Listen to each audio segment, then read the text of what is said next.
Child development and pedagogy में हम लोग एबिंगहॉस के बारे में तो सुने हैं और पढ़े भी हैं। ड्यूरिंग द ट्रेनिंग हम लोग पढ़ चुके हैं। एक और मर्तबा यादा कर लेते हैं कि एबिंगहॉस का जो भूलने का ख़त्े मुनहनी था, जो कर्व था, वो रैपिडली हम लोग सीखी गई चीज़ों को किस तरीक़े से भूलते हैं। और भूलने की भी कई किस्में हैं, उसे अलग अलग कैटेगरीज में हम लोग पढ़ते हैं।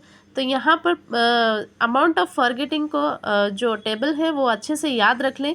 ये क्वेश्चंस बार बार आते हैं, हर बार आते हैं, चाहे वो सी टेट रहो या फिर टीएस टेट रहो या फिर डीएससी। अगर जो जहाँ कहीं भी हमें सीडीपी से क्वेश्चंस आ रहे हैं तो देखिए अमाउंट ऑफ फॉरगेटिंग क्या है, भूलने का।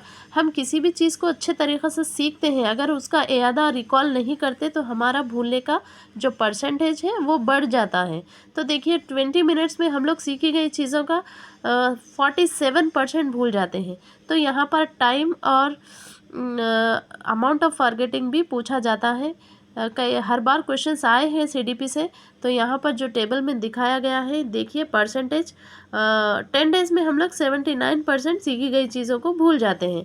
तो ये है एबिंगहॉस का जो भी कर्व है, ख़त्े मुनहनी का जो परसेंटेज है। देखिए अच्छे से अपनी तैयारी जारी रखें। इसी तरीक़े से मैं नोट्स प्रोवाइड करती रहूँगी, आप लोग भी मुझे सपोर्ट कीजिए।